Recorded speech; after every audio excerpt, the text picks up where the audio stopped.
नमस्कार दोस्तों, एक बार फिर से आपको ठाकुर जी ब्लॉगर चैनल में स्वागत है।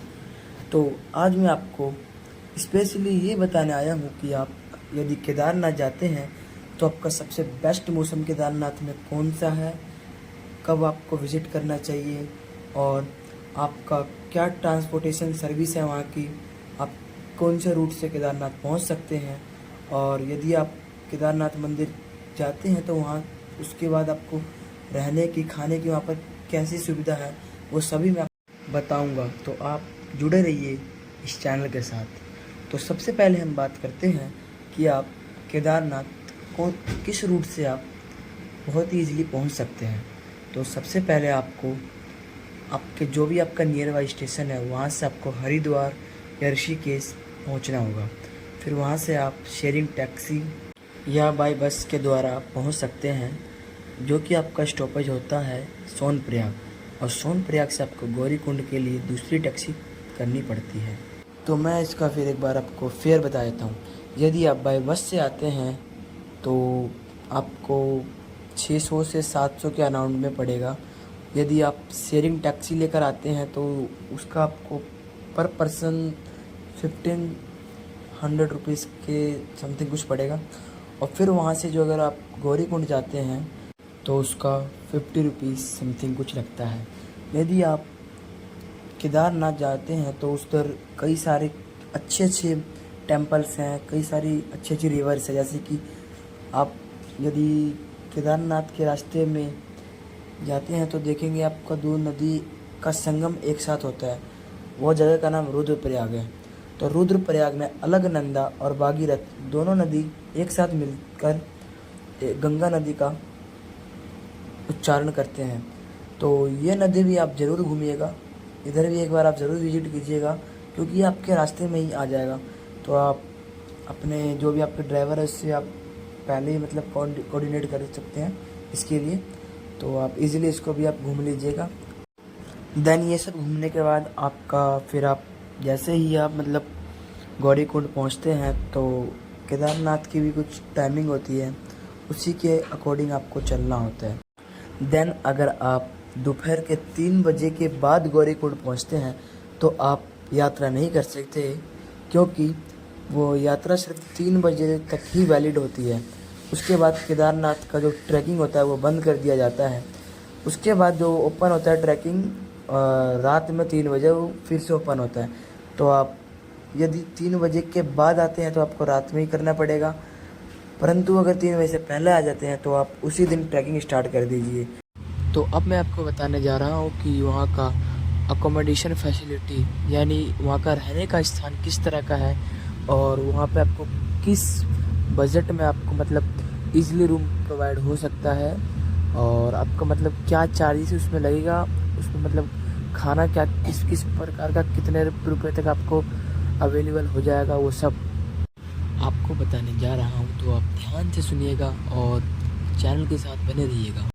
तो यदि आप केदारनाथ या गौरीकुंड 3 बजे दोपहर के बाद पहुँचते हैं तो आपका जो मतलब कम से कम बजट में आपको होटल प्रोवाइड हो जाएगा, वो सोनप्रयाग में ही आपका बेस्ट ऑप्शन रहेगा। वहाँ पे आपको यदि आप पीक सीजन में जाते हैं तो 1000 से 1500 के अराउंड में आपको मिल जाएगा, और यदि आप डाउन सीज़न में जाते हैं तो आपको ईज़िली 500 से 1000 रुपये तक में आपको ये प्रोवाइड हो जाएगा। तो बात करते हैं वहाँ की डॉर्मेट्री की। तो यदि आप सोनप्रयाग में डॉर्मेट्री लेते हैं तो आपको 200 से 300 के अराउंड में आपको ईज़िली प्रोवाइड हो जाएगा। यही आप गौरीकुंड में या होटल स्टे करना चाहते हैं तो आपका उससे डबल चार्जेस लग सकता है। तो यानी जो आपको सोनप्रयाग में 1500 तक का आपको रूम अवेलेबल है, तो यहाँ पर आपको कम से कम 3000 तक मिलेगा।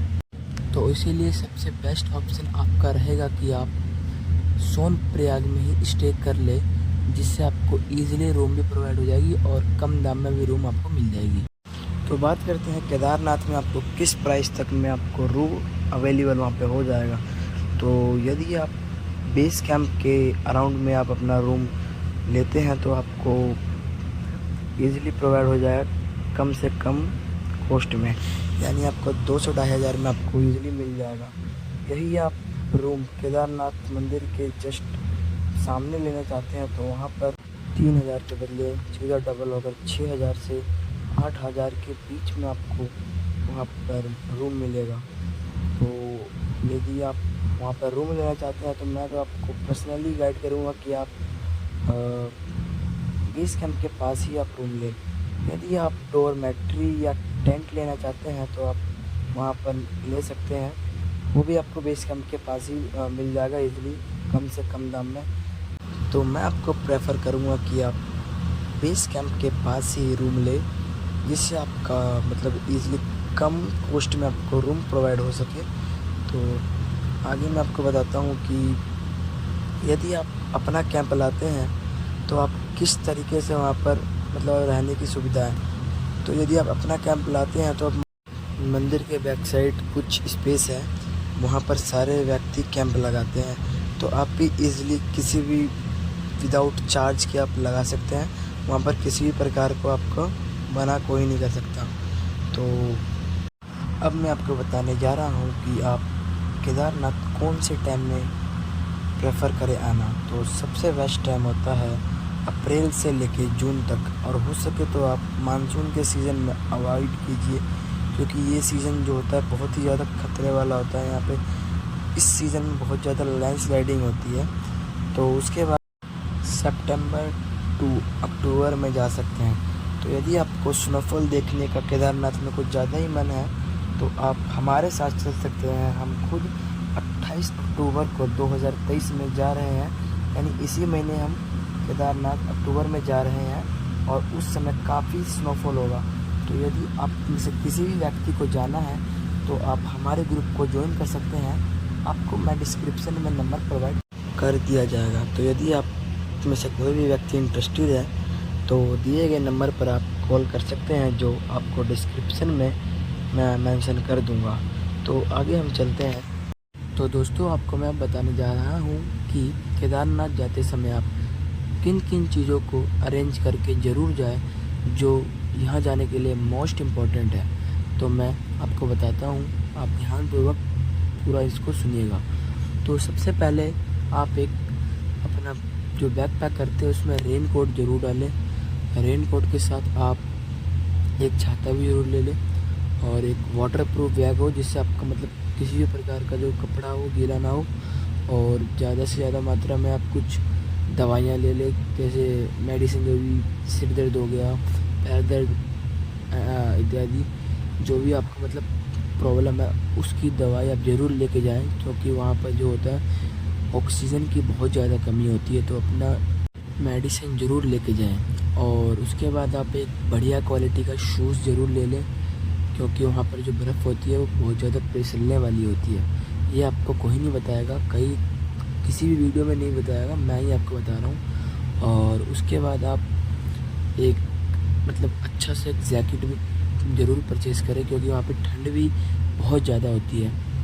ख़ास करके यदि आप अक्टूबर यानी ठंड के मौसम में जा रहे हैं, क्योंकि उस समय केदारनाथ का टेम्परेचर -10 डिग्री तक भी चल जाता है। तो आप अच्छी क्वालिटी का शूज़ एंड अच्छी क्वालिटी का जैकेट ज़रूर लें।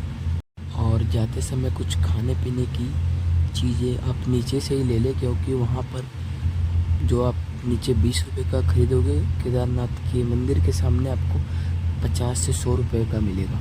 तो मैं आपको एक और चीज़ बताने जाता हूँ कि यदि आप केदारनाथ में बिसलरी की बोतल ख़रीद रहे हैं तो ये आपकी सबसे बड़ी गलती है, क्योंकि वहाँ पर जो शुद्ध मिनरल वाटर आता है, वहाँ पर मतलब पहाड़ों से जो शुद्ध पानी निकलता है वही आप प्रेफर कीजिएगा, क्योंकि वहाँ तो वो बोतल आपको 100 रुपीज़ के अराउंड में मिलती है। तो आप केदारनाथ जाते हैं तो आप ये जो वाटर है, आप पहाड़ की जो पानी निकलती है, शुद्ध जो वाटर होता है, वहीं से आप अपना अरेंज कीजिएगा, जिससे आपका मतलब बजट भी कम आए और खर्च भी ज़्यादा ना होए, और आप इजीली आप ट्रैवल कर सकते हैं। तो यदि आप प्लान बना रहे हैं अक्टूबर में यानी इसी महीने में केदारनाथ जाने का, तो आप हमारे साथ केदारनाथ चल सकते हैं। तो यदि आप जाना चाहते हैं, कोई भी व्यक्ति इंटरेस्टेड है, तो मैं आपको अपना नंबर डिस्क्रिप्शन बॉक्स में प्रोवाइड करवा देता हूँ, उसी पे आप कॉल करके SMS करके हमें बता सकते हैं। तो दोस्तों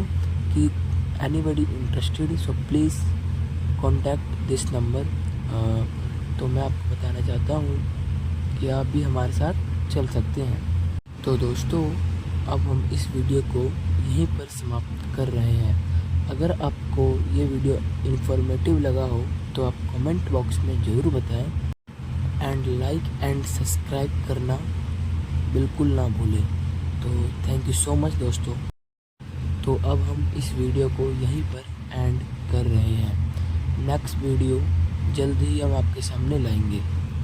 थैंक यू।